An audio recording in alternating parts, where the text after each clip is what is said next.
आज हम देख रहे हैं स्टैंडर्ड 12th का थर्ड चैप्टर का सेकंड सेशन।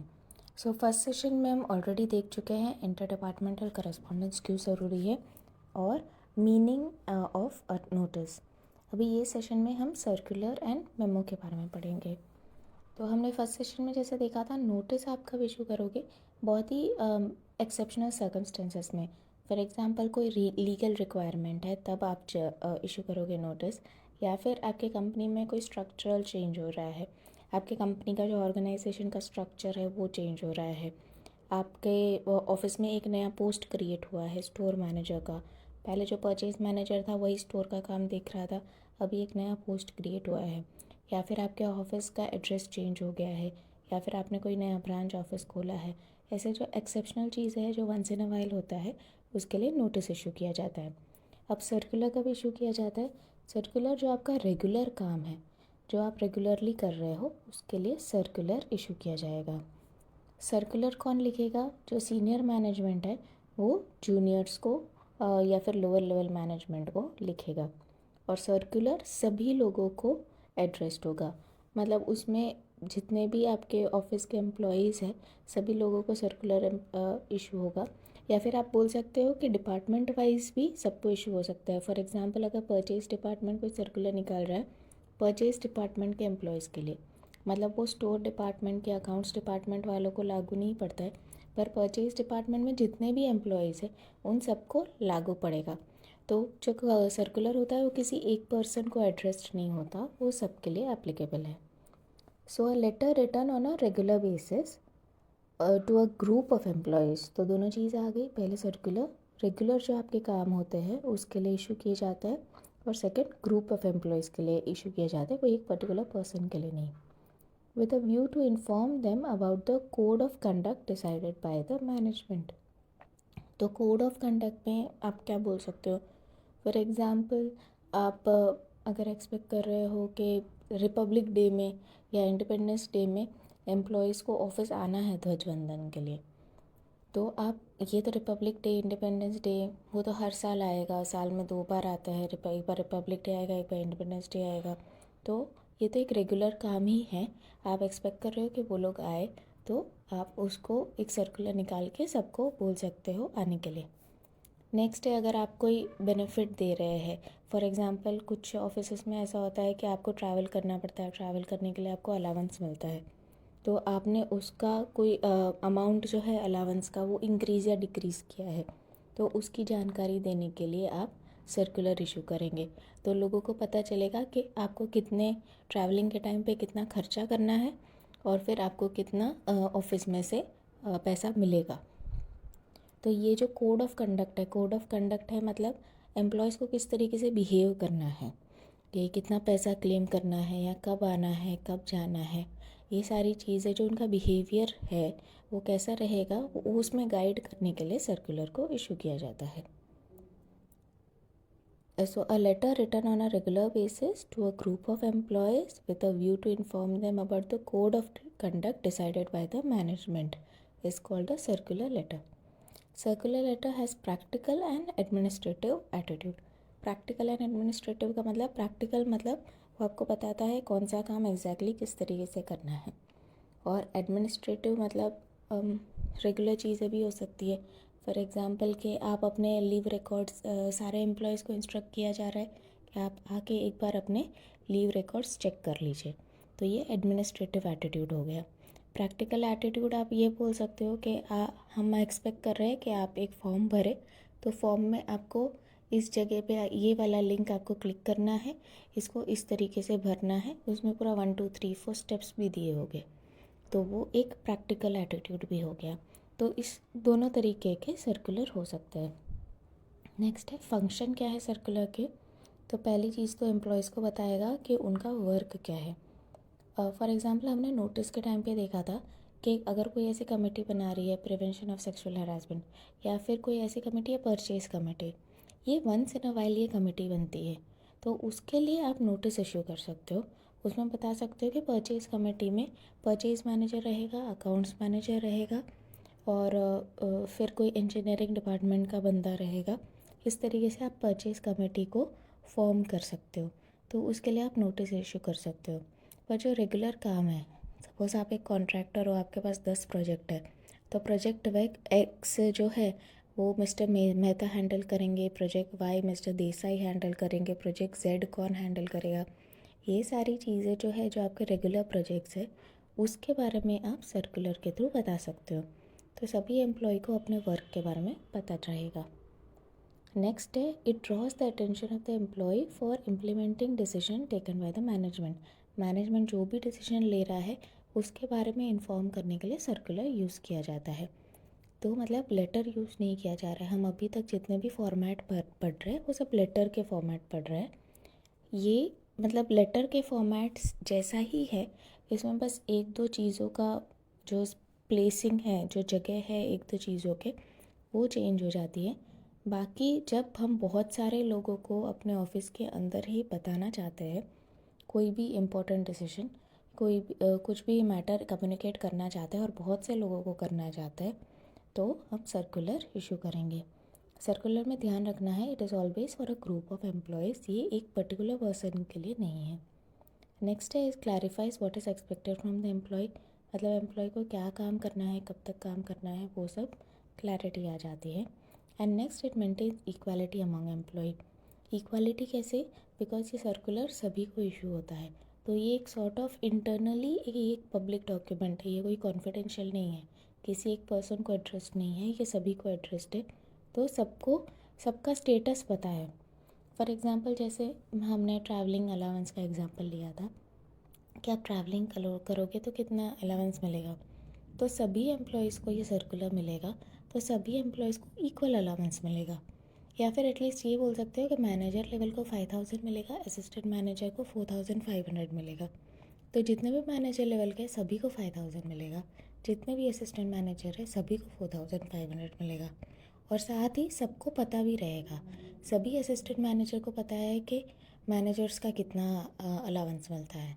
लोअर लेवल के जितने भी लोग हैं उनको पता चलेगा कि अलाउंस अब हायर लेवल के कितना अलाउंस है, लोअर लेवल का कितना अलाउंस है। तो एकदम ट्रांसपेरेंसी रहती है इन्फॉर्मेशन में, इसलिए इसके वजह से ये इक्वालिटी भी क्रिएट करती है। नेक्स्ट हम देख रहे हैं कैरेक्टरिस्टिक्स ऑफ अ सर्कुलर क्या है। तो circular is written addressing not a particular employee but entire group of employees. एक पर्टिकुलर पर्सन के लिए नहीं है, बहुत सारे लोगों के लिए है। Second, matter mention in the circular is applicable to all members. मतलब अभी जैसे एग्जांपल में देखा था, अगर मैनेजर का 5000 लिखा है तो जो भी मैनेजर लेवल पे सबका 5000 अलाउंस ही रहेगा। इट इज़ एप्लीकेबल, सबको इक्वली एप्लीकेबल है। Format of a circular is like all other letters, sometimes address and complimentary close are not written. Address क्यों नहीं लिखा होता है? क्योंकि ये एक पर्सन के लिए है ही नहीं, तो बहुत सारे लोगों के लिए।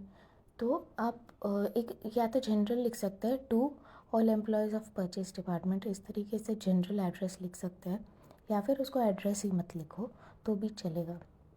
नेक्स्ट है, कॉम्प्लीमेंट्री क्लोज नहीं होता, क्योंकि हमने जब कॉम्प्लीमेंट्री क्लोज पढ़ा था तो हमने देखा था ना कि आपका रिलेशन कैसा है सामने वाले इंसान के साथ, उस पर डिपेंड करता है कि आपका क्लोज कैसा रहेगा। अगर आप फॉर्मली हो तो आपको अलग कॉम्प्लीमेंट्री क्लोज रहेगा, इनफॉर्मल रिलेशन है तो अलग क्लोज रहेगा। यहाँ पे क्या है, बहुत सारे लोग हैं तो बहुत सभी लोगों से आपका तो अलग अलग टाइप का रिलेशन होगा ना, तो आप डिसाइड नहीं कर पाओगे कि आप कौन सा कॉम्प्लीमेंट्री क्लोज लिखो। तो यहाँ पे कॉम्प्लीमेंट्री क्लोज की भी ज़रूरत नहीं है। नेक्स्ट है, date and time are very important. जैसे ये ट्रैवलिंग अलाउंस का ही हम एग्जांपल ले लेते हैं कि ये सर्कुलर निकला कि आपको 5000 रुपये मिलेगा ऑन 21 नवंबर। ये सर्कुलर निकला, आप ट्रैवल कर चुके हो 20 नवंबर को, तो आपको कौन सा अलाउंस मिलेगा? तो आपको पुराना अलाउंस मिलेगा। 21 नवंबर के बाद सभी लोगों को नया अलाउंस मिलेगा। तो यहाँ पे डेट एंड टाइम जो है सर्कुलर के ऊपर लिखा हुआ बहुत ज़रूरी है, वो मिस नहीं होना चाहिए। It is more like an attention drawing tool for a particular group employees regarding implementation of policy decision. तो जो पॉलिसी डिसीजन है वो आप नोटिस के थ्रू उसको इशू करेंगे, लेकिन वो पॉलिसी को इम्प्लीमेंट कैसे किया जाएगा वो सर्कुलर के थ्रू आप बताएंगे। वो जो लोगों को है उस पर ध्यान रखेंगे कि भाई, आप सर्कुलर में बता सकते हैं कि ये वाला पर्टिकुलर क्लॉज है पॉलिसी में आप उसके हिसाब से काम कीजिए। इस तरीके से उनका अटेंशन ग्रैब करने के लिए सर्कुलर इशू किया जाता है। अब नेक्स्ट हम देखते हैं नोटिस और सर्कुलर में डिफरेंस क्या है। नोटिस या तो आप एक पर्टिकुलर पर्सन को लिख सकते हो या फिर एक ग्रुप को लिख सकते हो। सर्कुलर हमेशा एक ग्रुप को रहेगा, कभी एक पर्टिकुलर पर्सन को नहीं रहेगा। नेक्स्ट है नोटिस का एक लीगल रिक्वायरमेंट होता है। It is written with a legal view point.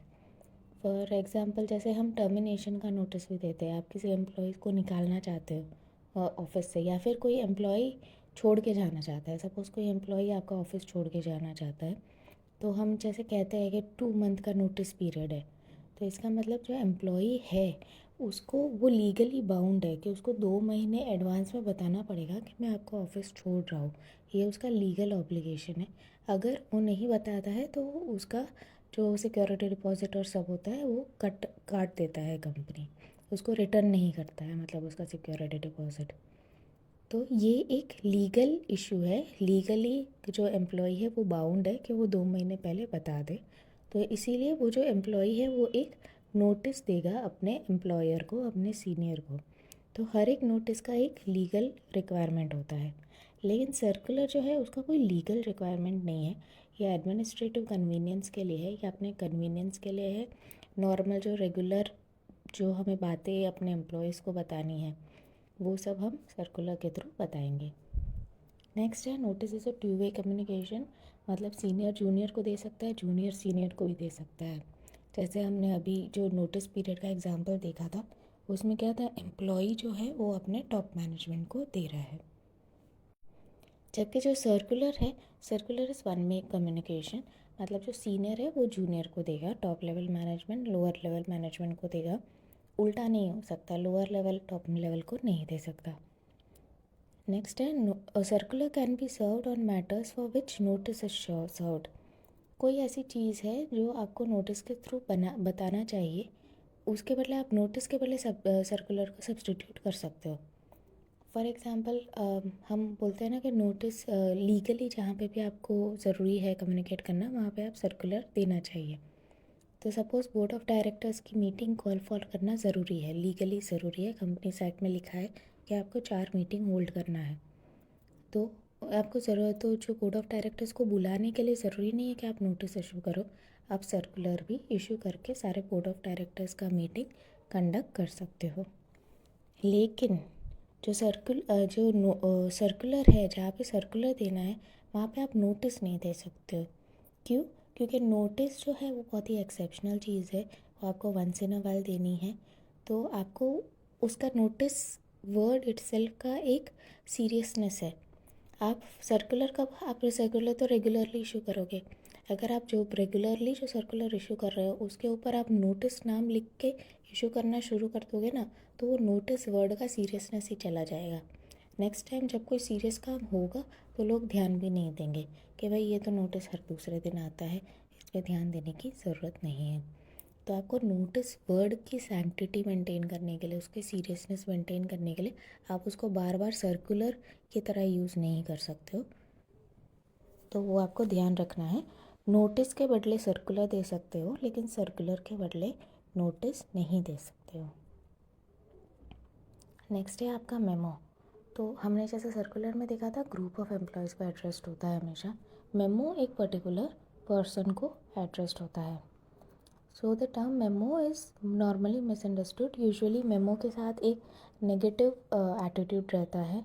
Memo मतलब तो एम्प्लॉयज़ को ऐसा लगता है कि भाई मैंने कोई गलती की है तो मेरे से जवाब मांगने के लिए मुझे मेमो दिया जा रहा है, या फिर मुझे पनिश करने के लिए मेमो दिया जा रहा है। पर जो एक्चुअली उसका कुछ ऐसा होता नहीं है, उसका कोई नेगेटिव कॉनोटेशन है नहीं। आपको किसी भी बात के लिए मेमो दिया जा सकता है, मतलब सिर्फ नेगेटिव चीज़ के लिए नहीं, पॉजिटिव चीज़ के लिए भी। फॉर एग्ज़ाम्पल यूजुअली हमारे ऑफिस में जैसा होता है कि आपने काम नहीं किया है या फिर कोई इश्यूज़ है तो आपको मेमो दिया जाता है। But at the same time हमें है ना बहुत सारे चीज़ों का परमिशन लेना होता है ऑफिस से। तो जब ऑफिस वाले हमें परमिशन देते हैं ना, तो वो जो लेटर है उसके ऊपर भी मेमो ही लिखा होता है, लिखा ऊपर मेमो होता है, लेकिन अंदर कंटेंट ये होता है कि आपको ये काम करने के लिए परमिशन दिया जा रहा है। तो यहाँ पे तो कुछ नेगेटिव हुआ नहीं, वो तो हमें परमिशन दे रहा है, वो तो एक न्यूट्रल चीज़ है, बट उसके ऊपर लिखा तो मेमो ही जाता है। बट जब भी ये मेमो आता है और हम किसी को भी देते हैं तो सबसे पहले वो वर्ड दिखता है ऊपर मेमो और वो डर जाता है, कह रहे यार कुछ गड़बड़ हो गया है क्या, ये मेमो क्यों मिल रहा है। तो हम लोगों के दिमाग में, हमको पता है कि भाई मेमो एक न्यूट्रल चीज़ है, हमारे दिमाग हाथ में बार बार आता ही रहता है, बट फिर भी एक नेगेटिव एटीट्यूड, मेंटली एक नेगेटिव एटीट्यूड उसके तरफ रहता ही है। So it reflects a belief that when a mistake is committed by an employee and the employee is intimated about the same in writing, it is known as memo, but it is a misconception. ठीक है, ये misconception है, ये हमारी गलत फहमी है, ऐसा पनिशमेंट के लिए नहीं होता। तो मेमो क्या होता है? Memo is a letter written by a senior to a subordinate और वाइस वर्सा और employees having equal status in either formal और इनफॉर्मल लेटर। तो मेमो कोई भी लेटर है जो कि सीनियर जूनियर को लिख सकता है, जूनियर सीनियर को लिख सकता है, या फिर दो जो इक्वल स्टेटस पे है, जैसे एक डिपार्टमेंट का मैनेजर दूसरे डिपार्टमेंट के मैनेजर को लिख सकता है, दो इक्वल स्टेटस के लोग भी एक दूसरे को लिख सकते हैं। तो कैरेक्टरिस्टिक क्या है मेमो का? फॉर्मल हो सकता है या फिर इनफॉर्मल हो सकता है। सेकंड है सीनियर जूनियर को लिख सकता है। थर्ड ये है कि जो एम्प्लॉयज़ है वो अपने हायर ऑफिसर को लिख सकते हैं। फोर्थ ये है कि इक्वल स्टेटस वाले एम्प्लॉयज़ आपस में मेमो लिख के एक दूसरे के साथ कम्युनिकेट कर सकते हैं। फिफ्थ है कि sole objective of a memo is to remind specific issues to whom it is addressed. तो एक पर्सन को आप दे रहे हो तो उस पर्सन को कुछ इश्यूज़ रिमाइंड करने के लिए, जैसे अगर आपको बहुत सारे लोगों के साथ कम्युनिकेट करना है, बहुत सारे लोगों को रिमाइंडर इशू करना है, तो फिर आप सर्कुलर इशू करोगे। लेकिन आपको सिर्फ एक पर्सन को रिमाइंडर इशू करना है तो आप मेमो इशू करोगे। Memo is written is simple and lucid style, बहुत ही सिंपल रहेगा, बहुत ज़्यादा आपको उसे घुमाने फिराने की बहुत जैसे हमने लेटर के फॉर्मेट में देखा था, इंट्रोडक्शन देना है, कंक्लूजन देना है, इतना सब इंट्रोडक्शन और सब देने की ज़रूरत नहीं है, बहुत ही सिंपल स्टाइल में लिखा जाता है, टू द पॉइंट लिखा जाता है। सेवेंथ है details of memo are written in brief and to the point. Brief में लिखना है, एकदम शॉर्ट होना चाहिए, बहुत बड़ा नहीं होना चाहिए। It is necessary to mention in a memo name of the employee, मतलब आप उस जो एड्रेस है, जैसे सर्कुलर में देखा था एड्रेस की ज़रूरत नहीं है, लेकिन मेमो एक पर्टिकुलर पर्सन को लिख रहे हो ना तो उसमें एड्रेस की ज़रूरत है। तो एड्रेस क्या होगा? एड्रेस तो आपके ऑफिस का ही बंदा है ना, ये तो इंटर डिपार्टमेंटल करस्पॉन्डेंस है, तो अंदर ऑफिस के अंदर ही रहेगा। तो आपको उसके एड्रेस में क्या आएगा? उसका नाम आएगा, उसका डेजिग्नेशन आएगा और वो कौन से डिपार्टमेंट का है, परचेस डिपार्टमेंट का, अकाउंट्स डिपार्टमेंट, इंजीनियरिंग डिपार्टमेंट, कौन से डिपार्टमेंट का है, कौन से पोस्ट पे है, असिस्टेंट मैनेजर होगा और उसका नाम क्या है, एम.एच. देसाई या जो भी है। It is important to mention the name of the person issuing the memo. Last में जब साइन करेंगे आप तो सिग्नेचर के नीचे आपका नाम और डेजिग्नेशन भी मेंशन होना चाहिए कि मेमो लिखा किसने है वो पता होना चाहिए। Normally the memorandum is written is predefined format, तो इसका फॉर्मेट दिया हुआ है, फॉर्मेट भी बहुत सिंपल है, जो लेटर का जो फॉर्मेट है वही है। तो जैसे ऊपर लेटर हेड रहेगा, फिर राइट हैंड साइड में डेट रहेगा, लेफ्ट हैंड साइड में इनसाइड एड्रेस रहेगा, सब्जेक्ट रहेगा, और जो बॉडी ऑफ द लेटर है उसमें सिर्फ बहुत ही ब्रीफ में दिया हुआ है, 1 2 3 पॉइंट लिखना नहीं है, उसमें एक सिंपल पैराग्राफ में आपको अपना पूरा मैटर बता देना है, और फिर अगेन राइट हैंड साइड में आपका सिग्नेचर और आपका नाम आएगा। तो लेटर जैसा ही है, बट इसमें सिर्फ इतना ध्यान रखना है कि इसका जो बॉडी है वो काफ़ी ब्रीफ रहेगा, बहुत ज़्यादा डिटेल नहीं होना चाहिए। तो इसके साथ हम सेकंड सेशन कंप्लीट करते हैं। थर्ड सेशन में हम एम्प्लॉय रिलेटेड करस्पॉन्डेंस देखेंगे। Thank you.